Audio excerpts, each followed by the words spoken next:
Sige. Good evening sa ating lahat. Nag-clear ba kayo? Ay, hindi. Ipatungan ng camera. Parang hindi pa yung iba. Good evening! Ayan, ano talk na nga tayo this evening? Isa pa. Talk? Of course. Ayan. Harap. Sige ho. Para medyo malapit. Dito. Ayan, pasensya na. Kailangan ko ng kodigo kasi para mas mabigay ko ng mas maintindihan nyo or mas mabigay ko ng maayos sa inyo yung talk natin this evening. So, kamusta yung Kamusta yung inyong Easter? Kamusta yung Easter ninyo? Naging meaningful ba o naging relaxing? Ha? Kamusta yung Easter natin? Yung Easter natin, sana na-spend natin yun, sa pagmumuni-muni dun sa buhay na gusto para sa atin ng Panginoon natin. Pero sige, regardless, sana nakapagpahinga tayo, sana napahinga yung mga katawan natin, sana napahinga yung mga utak natin nung nakaraang Holy Week. And before tayo magsimula, before natin umpisahan ulit yung talk 4, kasi importante actually, before the talk 4, kailangan ma-recap natin yung unang tatlong talk na ginawa natin. Ano nga ulit yung unang-una? Ano yung talk 1 natin? God's love. Kasi bago natin malaman na kailangan natin ng repentance and faith, kailangan muna malaman natin kung gaano tayo minahal ng Diyos na gumawa sa atin. Kung gaano niya sa lahat ng bagay na nakikita natin, sa lahat ng magagandang bagay na nangyari sa buhay natin.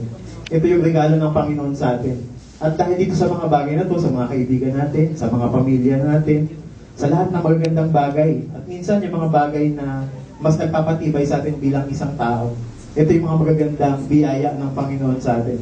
And this is how God shows His love for us. Ayan.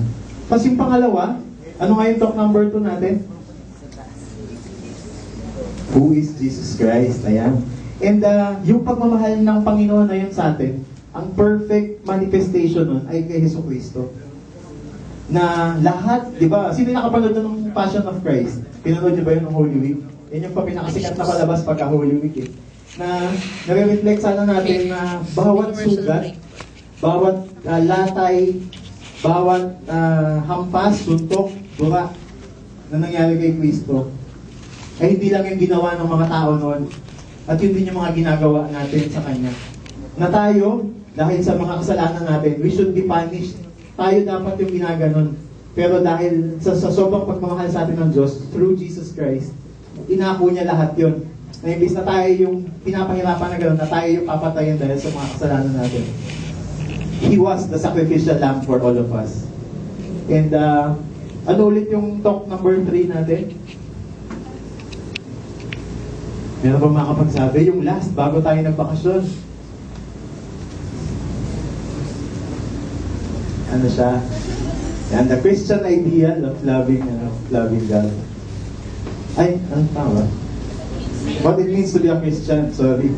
What it means to be a Christian, sabi ko na parang mali, nung pagkasabi ko palang mali na. What it means to be a Christian. Dahil bilang mga tagasunod ni Kristo, bilang mga tao na naniniwala kay Kristo, last time, si Nice, yung speaker natin, sinabi niya sa atin na ano ba dapat talaga yung ginagawa natin bilang mga tao na naniniwala, bilang mga tao na sumusunod kay Kristo, bilang mga Kristiyano. And ito yung dapat na ginagawa natin. So una, nalaman natin kung gaano tayo minahal ng Diyos. Pangalawa, alam natin kung gaano karaming sakripisyo, gaano karaming paghihirap yung pinagdaanan ni Jesus para iligtas tayo dun sa mga kasalanan natin dahil yun sa pagmamahal niya at ng Diyos Ama sa ating lahat. And nalaman din natin kung ano yung mga tungkulin natin bilang isang Kristiyano. Pero bago lahat ng yon, ngayon talk 4. Ano nga ulit yung talk 4? Repentance and faith. Kasi, paano tayo magsisisi kung hindi tayo naniniwala na nabubuhay tayo sa kasalanan?